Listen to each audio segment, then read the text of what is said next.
अरे प्रधान जी, कुछ पैसों की ज़रूरत थी। अगर मिल जाते तो बहुत अच्छा होता। रामलाल, पैसे तो मैं तुम्हें दे सकता हूँ, लेकिन तुमने अपनी बेटी की पढ़ाई के लिए जो मुझसे पहले पैसे लिए थे, अभी तक वो तो वापस किए नहीं हैं। मालिक, मैं तुम्हारे यहाँ काम कर रहा हूँ, धीरे धीरे सारे पैसे दे दूंगा। और मालिक, मैं तुमसे पैसे इसलिए मांग रहा हूँ कि मेरी बच्ची पढ़ लिख करके अच्छी नौकरी करे, और इसकी माँ चाहती थी कोई बड़ी अधिकारी बने। क्या कहा रामलाल तुमने? इसकी माँ इसे आईएएस ऑफिसर बनाना चाहती थी? अरे तुम पागल हो गए हो क्या?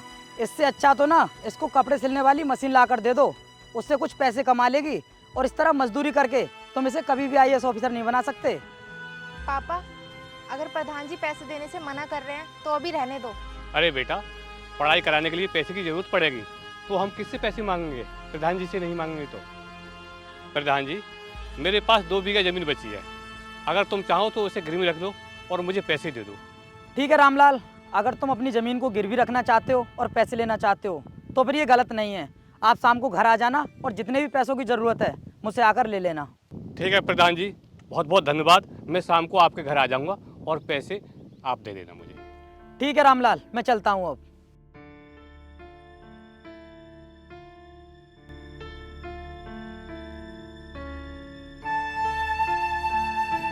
अरे बेटी, क्या हो गया तुझे? गिर कैसे गई तू? बेटा, बेटा, आवाज दे तू मुझे। क्या हो गया तुझे? उठ तो सही तू। अभी पानी लेकर आता हूँ।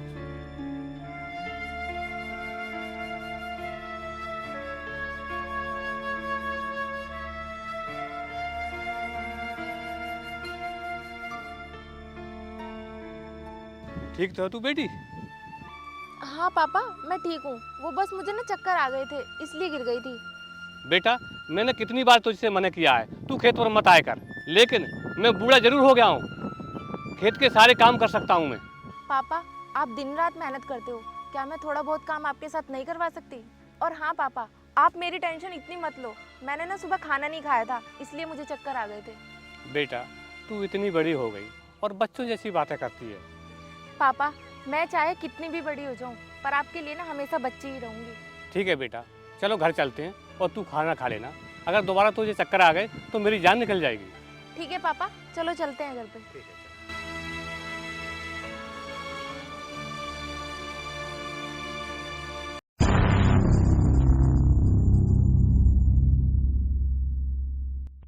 अरे मैडम, कहाँ जा रही हो ट्यूशन पढ़ने? हमें भी पढ़ा दो ट्यूशन, हम भी पढ़ना चाहते हैं। तुम लोगों की ना बहन भी मेरे साथ ट्यूशन पढ़ने जाती है, उनको बुला दूं, वो तुम्हें ट्यूशन पढ़ा देंगी। तेरा दिमाग तो खराब नहीं हो गया है जो हमारी बहन को उल्टा सीधा बोल रही है तू? अरे मैंने ऐसा क्या बोल दिया जो तुम लोग नाराज होने लगे? और वैसे भी मैंने ना तुम लोगों की बातों का ही जवाब दिया है तुम्हें। भाई, ये लड़की तो हम पर भारी पड़ रही है, ये हमें बेवकूफ़ बना रही है।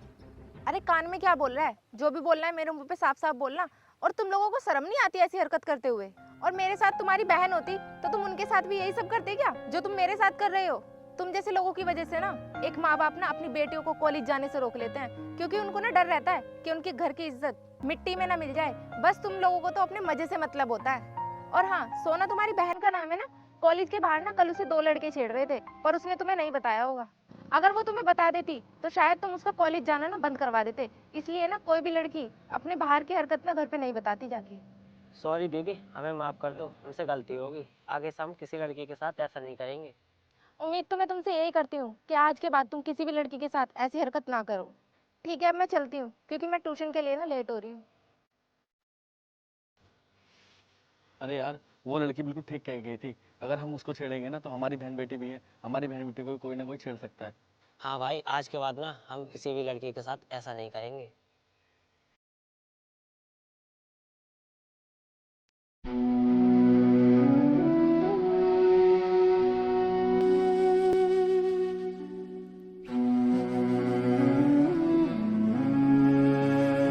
प्रधान जी, राम राम। राम राम। बोलो रामलाल, कैसे आना हुआ? प्रधान जी, मैंने आपको बताया नहीं था, ये मेरी जमीन के कागज है, मुझे 1 लाख रुपए दे दो। रामलाल, अपनी ज़मीन के कागज़ अपने पास रखो, मैं तुम्हें पैसे देता हूँ अभी, बस थोड़ी सी देर रुक जाओ। प्रधान जी, आपका बहुत बहुत धन्यवाद। रुको रामलाल, ऐसी गलती दोबारा मत करना। अगर आज तुमने मेरे पैर छू लिए तो फिर मैं भगवान को क्या जवाब दूंगा? और सुनो रामलाल, तुम उम्र में मुझसे बहुत बड़े हो और मैं तुमसे बहुत छोटा, इसका मतलब ये नहीं कि मैं पैसों के घमंड में आकर तुमसे अपने पैर पकड़वाऊं।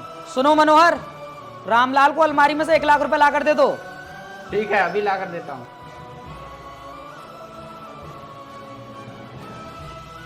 प्रधान जी ये लीजिए पैसे। ये लो रामलाल, पूरे 1 लाख रुपए हैं। जाओ तुम जाकर अपना काम करो। प्रधान जी मैं आपसे कुछ कहना चाहता हूँ। हाँ बोलो मनोहर, क्या कहना चाहते हो तुम? मेरी बहन आपके घर खाना बनाने के लिए आती थी, अब वो कल से नहीं आएगी। लेकिन क्यों, ऐसा क्या हुआ?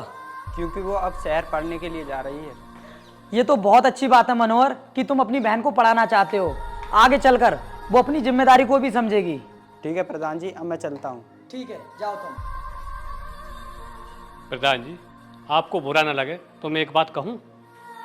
हाँ रामलाल, कहो क्या कहना चाहते हो तुम? प्रधान जी, जो लड़की आपके यहाँ खाना बनाने आती थी, उस लड़की को जो पैसे आप देते थे, वो मेरी लड़की के लिए पैसे दे देना। वो आपके पास खाना बनाने के लिए आ जाएगी और साथ में आपके घर की सफाई भी किया करेगी।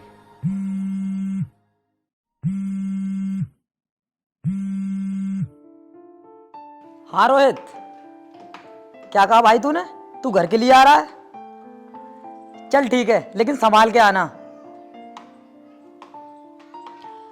रामलाल, तुम्हें अपनी बेटी को आज ही भेजना पड़ेगा, क्योंकि आज मेरा छोटा भाई शहर से घर के लिए आ रहा है। और देखो ना, घर भी बहुत गंदा पड़ा है, तो वो आकर साफ सफाई कर देगी। ठीक है सरकार, मैं अभी भेजता हूँ।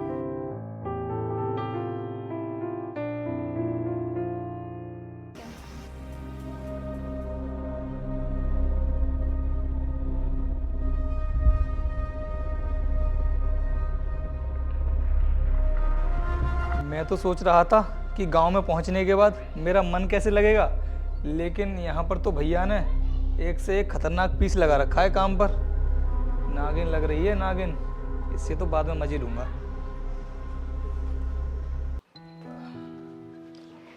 अरे रोहित, आ गया तू? हाँ भाई, और बताओ भाई कैसे हो? मैं तो ठीक हूँ। वैसे ये बता, रास्ते में आने में कोई दिक्कत तो नहीं हुई? दिक्कत तो कुछ भी नहीं हुई, लेकिन आप मुझे एयरपोर्ट लेने के लिए क्यों नहीं पहुंचे? अरे वो क्या है ना, मेरी कुछ लोगों से बात चल रही थी कुछ मामले को लेकर, इसलिए मुझे टाइम नहीं मिल पाया और इसी वजह से मैं तुझे लेने नहीं जा पाया। कोई बात नहीं। सुनो भाई, मुझे ना बहुत थकान हो रही है, मैं फ्रेश होने के लिए जाता हूँ, तब तक आप मुझे खाना लगवा देना। चल ठीक है, तू फ्रेश हो जा, मैं अभी तेरे लिए खाना लगवा देता हूँ। ठीक है। सुनो शालिनी, मेरे भाई को ना बहुत तेज भूख लगी है, तुम एक काम करो, ये काम रोक दो, उसके लिए खाना बना दो। ठीक है साहब जी, मैं अभी बना देती हूँ। ठीक है।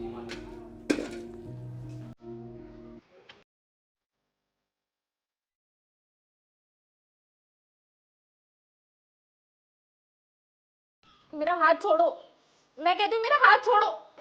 अगर नहीं छोड़ा तो? नहीं छोड़ा ना तो मुझे दूसरा तरीका भी आता है अपना हाथ छुड़ाने का। तुम्हें जो कुछ भी करना है ना कर लो, लेकिन मैं तुम्हारा हाथ नहीं छोड़ूंगा। प्रधान जी सुनिए। अच्छा, तो तुम मेरे भाई से शिकायत करोगी? कर दो। क्या करेगा मेरा भाई? कुछ भी नहीं करेगा। रोहित, क्या हुआ? क्या बदतमीजी है ये? भैया, मैं इस लड़की से कुछ कहना चाहता हूँ, लेकिन ये मेरी बात मानने को तैयार नहीं है। रोहित, ये तू क्या बोल रहा है? तुझे होश भी है? देखिए रामलाल की बेटी है और उसने मुझ पर विश्वास कर कर इसे मेरे घर काम पर भेजा है, और तू इसके साथ ये सब कर रहा है? चल अभी के अभी ना इसका हाथ छोड़। सुनाई नहीं दिया तुझे? हाथ छोड़ इसका। अरे भैया, आजकल तो ये सब नॉर्मल है, मैं इसको ना इसकी कीमत दे दूंगा। तुझे शर्म नहीं आती अपने बड़े भाई के सामने ऐसी बातें करते हुए? मैंने बहुत बड़ी गलती कर दी तुझे गांव से शहर भेजकर। अगर तू आज भी गांव में होता ना तो कम से कम गांव के संस्कार तो नहीं भूलता। सुनो बेटा शालिनी, तुम अपने घर जाओ, और इसने तुम्हारे साथ जो भी बदतमीजी की है ना, उसके लिए मैं तुमसे माफी मांगता हूँ।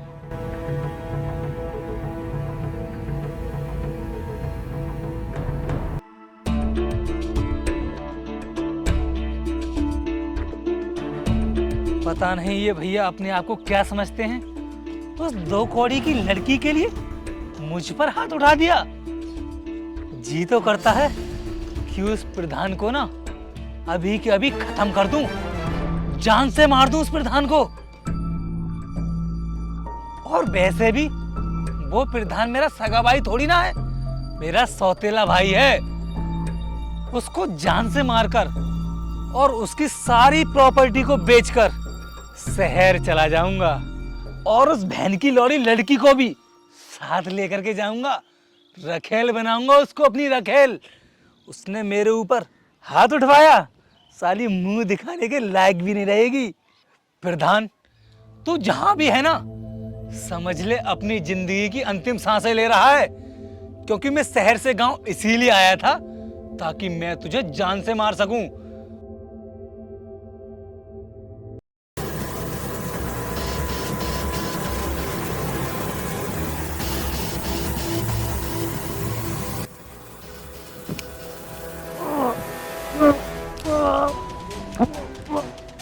अरे ये क्या कर रहे हो तुम? प्रधान जी को क्यों मार रहे हो? अरे छोड़ो, क्यों मार रहे हो प्रधान जी को? अलग हटो यहाँ से। अब तू उसे क्या जगा रही है? वो नहीं जगेगा, क्योंकि वो हमेशा हमेशा के लिए इस दुनिया से जा चुका है। और हाँ, तूने प्रधान को मारते हुए मुझे देख भी लिया है। इसका मतलब ये हुआ कि तू बाहर जाकर सभी को बता देगी, तो तुझे भी मारना जरूरी है। हटो यहाँ से।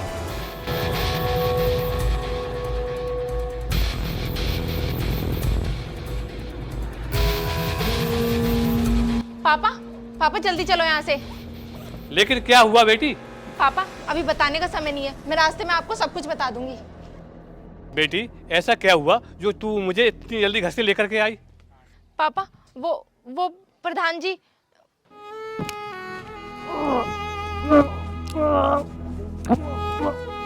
अरे छोड़ो, क्यों मार रहे प्रधान जी को? अलग हटो यहाँ से।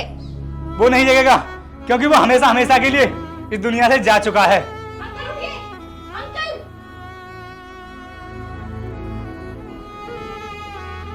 बेटा ये तो बहुत गलत किया प्रधान जी के साथ उसने।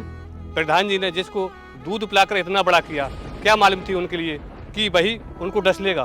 पापा उसने प्रधान जी को मार कर ना बहुत गलत किया है, क्योंकि आज मैं जो भी पढ़ पा रही हूँ, जितना भी पढ़ी हूँ ना, उसकी बदौलत सिर्फ प्रधान जी हैं। अगर प्रधान जी आपको पैसे न देते तो शायद मैं पढ़ाई भी नहीं कर पाती। हाँ बेटा तुम ठीक कह रही हो। पापा मैं प्रधान जी की मौत का बदला ना जरूर लूंगी, चाहे इसके लिए मुझे ना कितनी भी मेहनत करनी पड़ जाए। बेटी तूने आईएएस बन करके पूरे गांव का नाम रोशन कर दिया है। पापा आपका और मम्मी का सपना था ना कि मैं एक आईएएस बनूं, तो वो ही सपना पूरा करने के लिए मैंने बहुत मेहनत करी है, और आज आपकी बेटी आपके सामने एक आईएएस बनकर बैठी है। और हाँ पापा, मेरी जिस भी जिले में पोस्टिंग होगी ना, मैं वहाँ पे ईमानदारी और निष्ठा के साथ में काम करूँगी। मैडम, हमारे शहर में जो दूध की फैक्ट्री है उसमें काफ़ी ज़्यादा मात्रा में केमिकल मिलाया जा रहा है, जिससे बहुत सारे लोगों की जानें चली गई हैं। ये रही उसकी फाइल, आप देख लीजिए।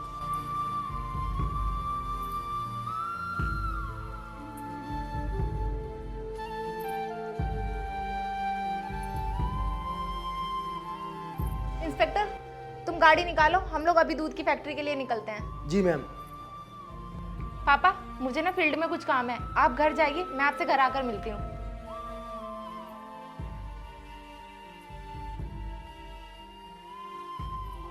मैनेजर, पिछली साल हमारी कंपनी का टर्नओवर पूरे 2 करोड़ रुपए का था, लेकिन इस साल घट करके 1.7 CR रह गया है। इसका क्या रीजन है? सर इस बार हमने केमिकल की मात्रा कम कर दी है, इस वजह से प्रॉफिट कम हो रहा है। तुम्हें केमिकल जितना भी मिलाना हो मिलाओ, लेकिन मुझे प्रॉफिट बराबर होना चाहिए। सर अगर हमने केमिकल की मात्रा और ज़्यादा बढ़ा दी तो उसमें और ज़्यादा भी जाने जा सकती हैं। जो मर रहा है उसको मरने दो, हमें सिर्फ प्रॉफिट चाहिए। प्रॉफिट, पैसे से मतलब है, पैसे से। इसके लिए चाहे तुम्हें कुछ भी करना पड़े करो, और आगे से मेरी कंपनी का टर्नओवर 3 CR प्लस होना चाहिए।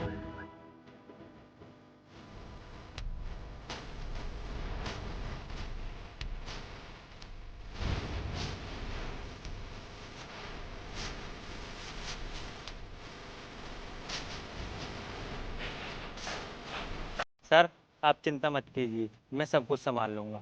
रोहित, इस बार तुम्हारी कंपनी का टर्नओवर 3 CR नहीं 5 CR जाएगा। अरे तुम, और वो भी हमारी फैक्ट्री पर। मैंने न्यूज में देखा था तुम एक IAS ऑफिसर बन गई हो ना, लेकिन हमारी फैक्ट्री पर क्या करने के लिए आई हो? तुम अपनी फैक्ट्री में काम ही कुछ इतना अच्छा कर रहे हो कि मुझे मजबूरी में यहाँ तक चलकर आना पड़ा। हाँ, मैं अच्छे से जान चुका हूँ कि तुम यहाँ तक चलकर क्यों आई हो। और वैसे भी तुम्हारे जैसे लोग IAS ऑफिसर इसीलिए बनते हैं ताकि ऐसी बड़ी बड़ी कंपनियों में जा करके घूस ले सकें, लेकिन हम ना तुम्हें निराश करके नहीं भेजेंगे। मैनेजर, मैडम की अच्छे से खातिरदारी करो। ओके सर, चलिए मैडम ऑफिस में। क्या कहा तुमने? खातिरदारी करोगे तुम मेरी? खातिरदारी तुम नहीं, हम तुम्हारी करेंगे। तुम्हारी हिम्मत कैसे हो गई मेरे ऊपर हाथ उठाने की? तुम जानती भी हो इतनी बड़ी कंपनी का मालिक हूं मैं। 2 मिनट में खरीद सकता हूं तुम्हारे लिए। तुझ जैसे लोगों की ना औकात नहीं है मुझे खरीदने की। इंस्पेक्टर, खड़े खड़े क्या देख रहे हो? दोनों को गाड़ी में ले जाकर डालो और इसकी फैक्ट्री भी सील कर देना। जी मैम।